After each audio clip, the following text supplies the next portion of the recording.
Retirement Tips Radio is brought to you by Business RadioX, the voice of business in your community. Currently serving over 25 markets, the Business RadioX network is growing fast. We're teaming up with retired execs and established entrepreneurs to support and celebrate local business leaders. If you'd like to make additional income while making a difference, discover more at brxteam.com. Now, here's your host. Welcome to Retirement Tips Radio. This is Lee Cantor, and this is going to be a great show. Today I got with me Fritz Gilbert, and he's with the Retirement Manifesto. Welcome, Fritz. Thank you, Lee. I'm honored to be on your show. Well, before we get too far into things, can you tell us a little bit about the Retirement Manifesto? How are you serving folks? Yeah, sure, Lee. Thanks for the opportunity. Basically, the Retirement Manifesto I started 5 years ago, which was 3 years before my retirement. And I've obviously, to do the math, I've now been retired 2 years. So it's basically been chronicling my journey from preparing for, transitioning into, and now living in retirement. So I've got, maybe 7,000 subscribers, really telling my story, but not focusing so much on me as kind of the process, the things I've been thinking about, the things I've been doing, both financially and non-financially, to kind of focus on how to make the most successful transition possible into retirement. And I got to say, it's going great. I'm really enjoying retirement, and I'm having a lot of fun writing the blog. So now tell me a little bit about before you got to the point where you were preparing to retire.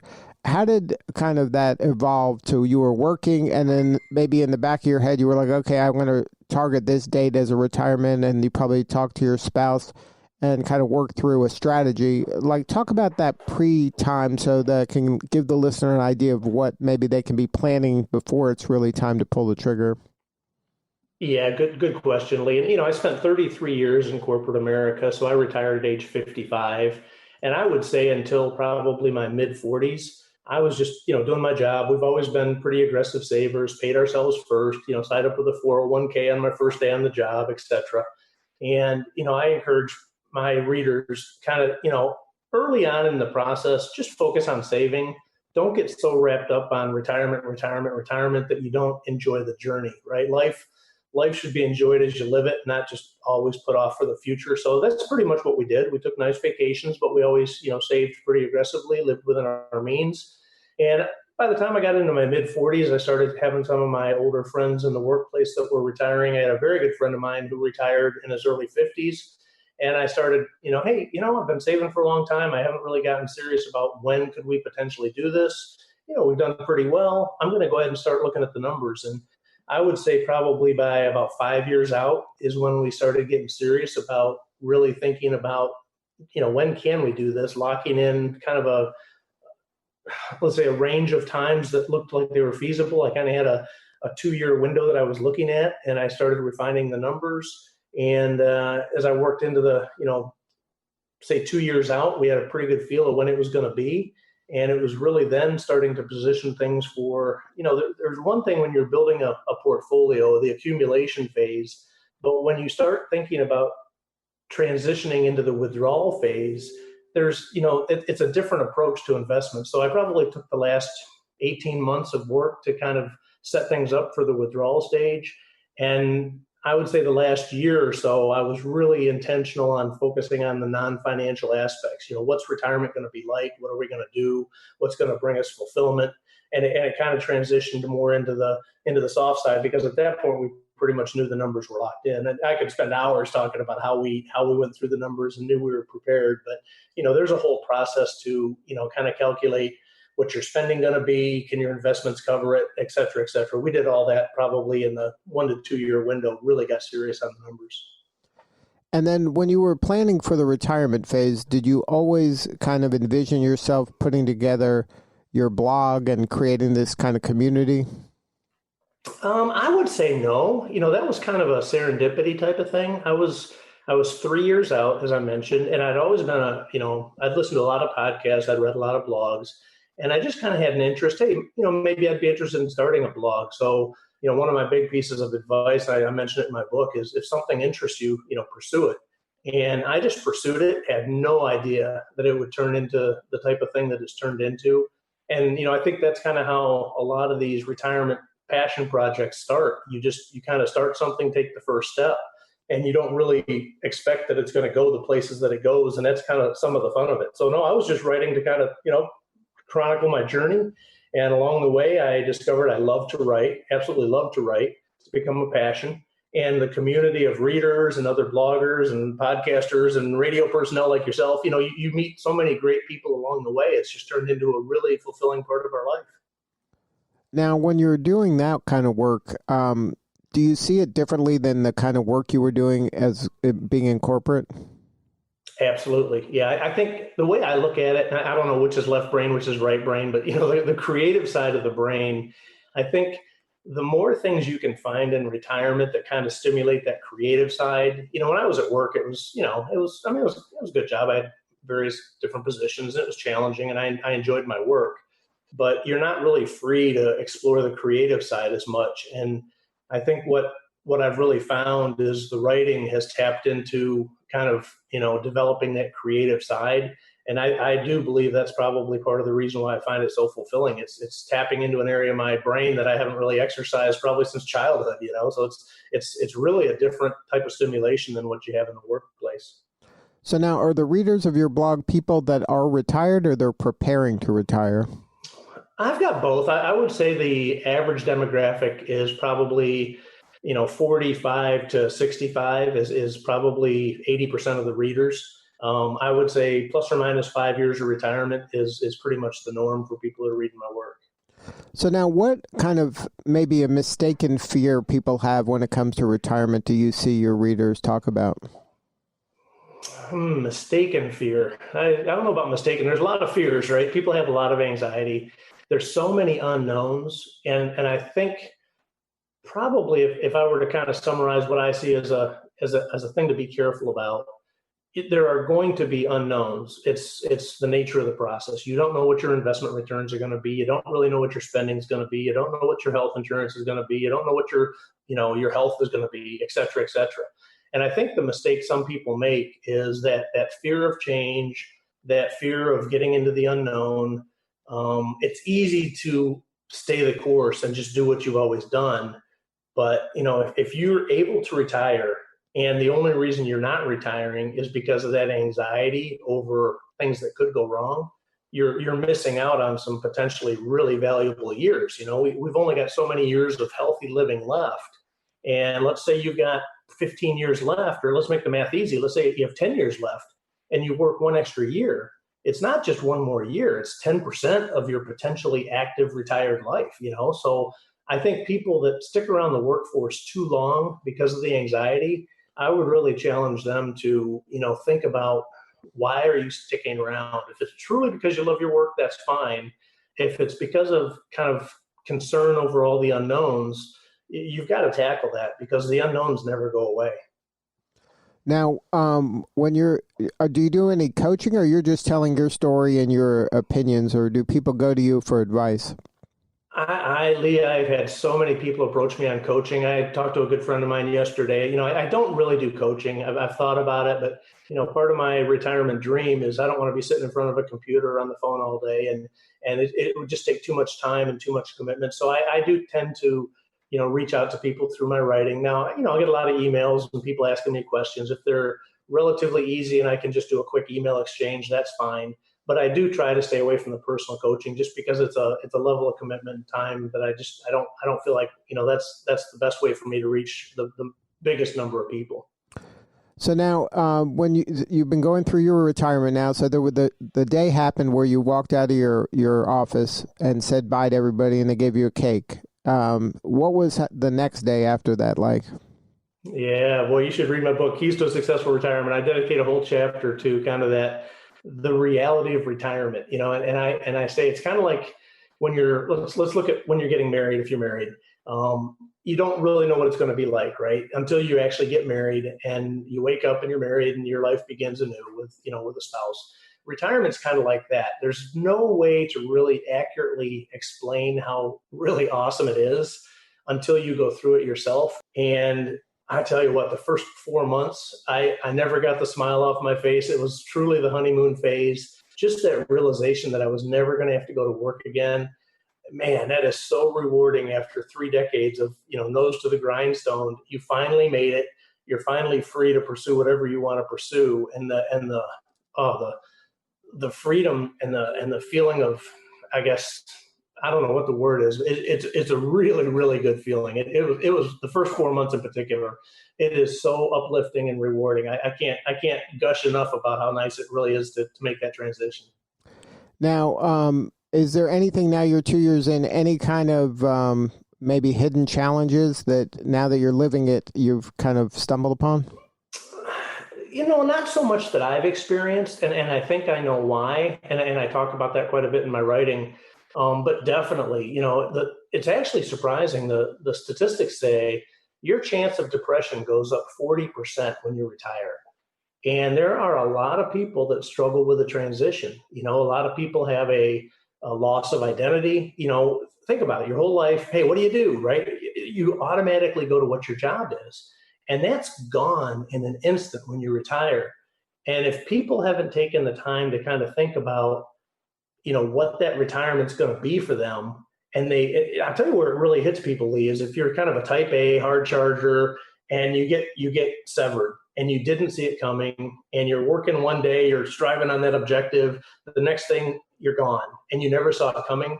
Those tend to be the people that have the hardest time in the transition. The depression I mentioned, the loss of identity, boredom, if you haven't thought about what you're going to do to fulfill your time. It's real. And I've written quite a bit of content on some of these challenges that people face. And what I found in my research and what I've experienced firsthand, so I really believe it, the key to overcoming a difficult transition is to invest as much time as you possibly can while you're still working, preferably in the last 2 years, but definitely in the last year. Make sure you get beyond just looking at the numbers and you really think about what do you want your life to be in retirement, because it's up to you to make it, right? You don't have a boss anymore. Everything that happens in your life is it's no longer under anybody's control but yours, and it's a huge opportunity, but it's also a huge obligation. And the people that don't recognize that, I've had so many readers that come to me and they're like, wow, I had no idea it was going to be this big of a transition. I'm really struggling, especially now with COVID. I've had 3 emails in the last week from readers who have retired in the midst of COVID. And to a T, they're like, hey, we had travel plans. We had all these things we were going to do. We can't do any of them. I'm kind of struggling here. Do you have any recommendations? So I think the biggest thing people can do if you're still working is take like a little mini test retirement. I took 10 days off. I did a Thanksgiving extended holiday break. And my wife and I just kind of pretended we were retired. We came to our cabin. We live up in that cabin up in the Appalachian Mountains now. So we came up here for the 10 days. I tried to stay off of email to the extent possible. And we really tried to put ourselves in the mental framework of what's it going to be like when we're living here full time? What do we want to do with our time? What charities do we want to get involved with? How are we going to fill our days? And just thinking about that stuff has been proven to be the most effective thing you can do to get over a lot of those challenges that people face. Now, do you think that a part of why the transition was easier for you is that you had this blog and you were doing writing? There was like kind of a bigger why. There was a purpose. Yeah. You have something to do every day. Like you said, every day you got another day. You got to fill that day, and every day you got to do something. And if you're doing nothing, I can see how that would wear on you, and it feels like it's hopeless, like kind of in the pandemic where you're like, is this ever going to end? I would think that your retirement could feel the same way if you don't have kind of a reason to get up in the morning. Absolutely. I think there's two answers to that are both yes regarding my writing and whether that's helped. One is, by definition, I was writing every week for 3 years prior to my retirement. So what was I doing? I was thinking, right? I was thinking as I was writing those posts, I was putting my thoughts together about what retirement was going to be like. So it forced me to do that pre-retirement thinking about life and retirement. That's number one. And number two, yeah, clearly, I interviewed a bunch of people in their like 80s, and one guy in his 90s. He was a World War II vet. And I was very close to my retirement. I was still working at the time. And I asked him all the same question. I said, what is the single piece of advice that you would give somebody who's approaching retirement to give them the highest chance of a successful retirement? And consistently, without hearing the other people's response, all of the answers focused on kind of this issue of finding purpose and passion in retirement. And people that have found it and understand it, which now includes me, you recognize that is kind of that is the holy grail of retirement, is to find something. And how do you do that? That's the hard part. I mean, we can talk about it. But fortunately for me, my writing has become one of those things. For my wife, it's become her charity, right? For my friend, it's become he was a photographer when he was a little kid. He loved photography, and he's a really good photographer now. And he's developed this photography into a real passion in retirement. It can be anything, but finding those things that when you leave the workplace, you don't just leave the paycheck. You leave that social network of friends. You leave that sense of daily obligation. You leave that objective, right? You've got objectives you've got to meet. You've got achievements that you make. All that goes away. It's way more than the paycheck. And finding things in retirement that can fulfill as many of those areas as you can is really the key of having successful retirement. And my blog does that for me, among other things. But the blog is definitely a major area that I find rewarding in retirement. Well, tell us a little bit about your wife's charity. How did that come about? Did that start once she was retired, or is she retired? What stage is she in? Yeah, that's actually a pretty good case study, I think. She was a stay-at-home mom, but what we found is it was actually kind of her job, right? She took care of our daughter. When our daughter moved out and we were empty nest, my mother-in-law moved in with us. She had Alzheimer's, so my wife was a full-time caregiver. And when my mother-in-law passed away, which was just 3 months after I retired, by the way, we didn't recognize it at the time. But in hindsight, that was kind of my wife's retirement. Her purpose had been taking care of other people. And suddenly that purpose was gone. And she went through a transition, and this is very similar to somebody leaving the workplace. Suddenly her purpose for being was gone, and she had to find something to replace it. And it probably took her, I'd say it was about 6 months. And she had the idea. She saw a Mike Rowe show. He does a Returning the Favor on Facebook. And he was profiling a charity out in Oregon that builds free fences for low-income families that keep their dogs on a chain. And we live in Appalachia. There's a lot of dogs on chains. And my wife is a big dog person. And she's like, man, we should start that here. And she took the first step. She contacted the place in Oregon, and we're 18 months later now. And I tell you what, Lee, this has turned into a big deal. We've got 50 volunteers that help out on the fence builds. We built 18 fences in the last 18 months. We've helped countless families, countless dogs, and it is absolutely a blast. She intentionally keeps it fun. We're on these builds, we're joking around, we're having a good time. And you think about it, and this is what she didn't see coming. She's getting the social interaction, right? She's getting the sense of purpose. She's getting the sense of achievement. She's helping other people. And similar to my writing, my writing helps other people. My focus is really on helping people achieve a great retirement. It's externally focused. It's not focused on me. The same with her charity, which is now Freedom for Fido. And Freedom for Fido has turned into this thing where, she's giving to other people. She's getting that reward of helping other people. Finding a way in retirement to be generous and to help others, I think is one of the best areas to look at when you're trying to find these areas of purpose. My wife has clearly found it with her charity, and we're having a blast with it. It's really rewarding work. And it's one of those things that you don't have to kind of create the wheel. You can partner with existing groups. You can, like your wife did, start kind of on the other side of the country, a version of it. Yep. There's a lot of ways to kind of dip your toe into that. But I think that, like you said, at the heart of it's a heart of service. And by doing something for others, all of a sudden you're excited to start your day because people are relying on you, and it just gives your life a lot of meaning. And I'm sure a lot of people, once they stumble upon that secret, they go, I wish I would have done this, 50 years before this or 30 years before this.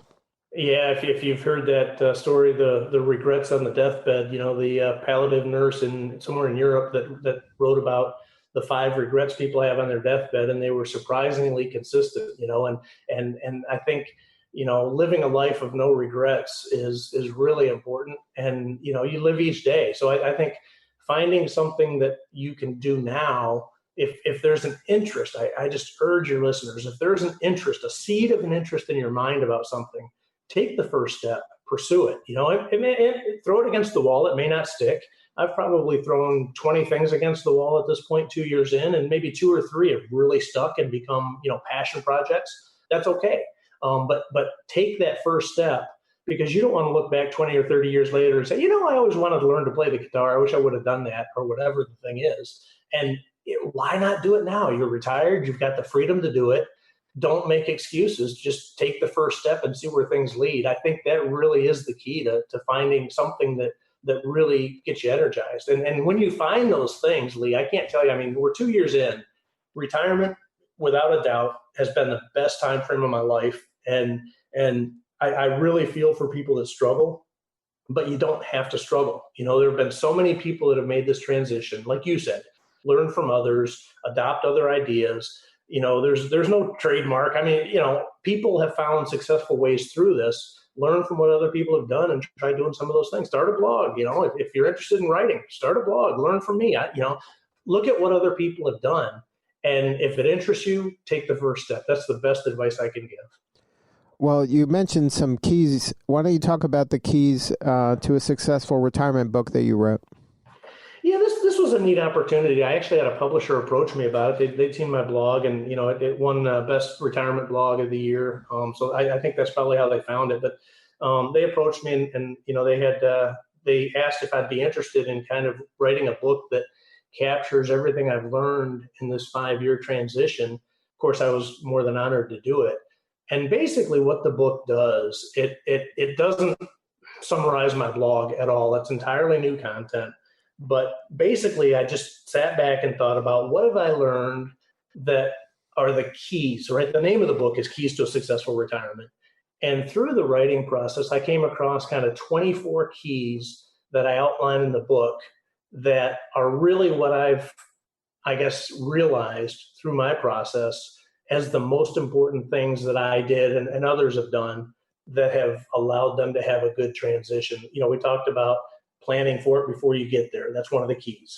We talk about, serving others. I talk about my wife's charity. A lot of the stuff we're talking about here is the type of stuff that's in the book. It does have a little bit of focus on the financials, because you've got to get the financials right. Obviously, that's the foundation on which your retirement's built.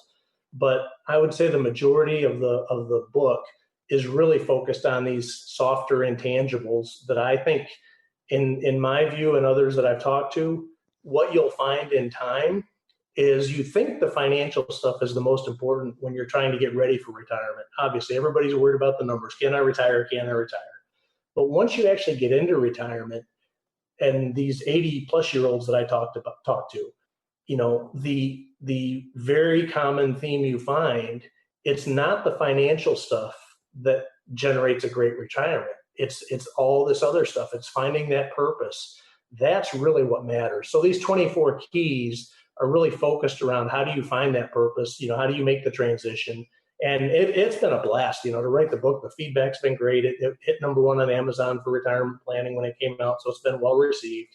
And it really is just things that we've learned that I hope others can apply and benefit from as well.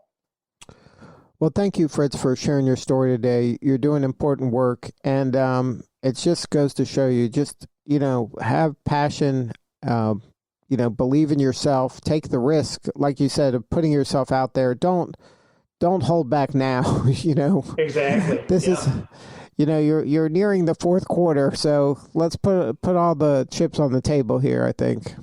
Exactly. And, if you're not going to do it now, when are you going to do it, right? You're going to be dead in 20 years, right? It's time to live life. You've worked, the majority of your life to get to this stage. Make the most of it. Right. So now, where can people find the blog?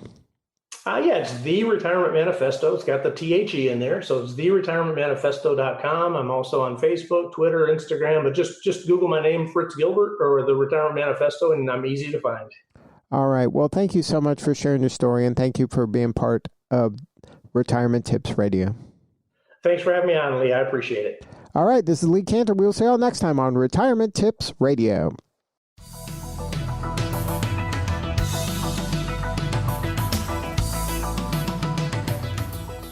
Retirement Tips Radio is brought to you by Business RadioX, the voice of business in your community.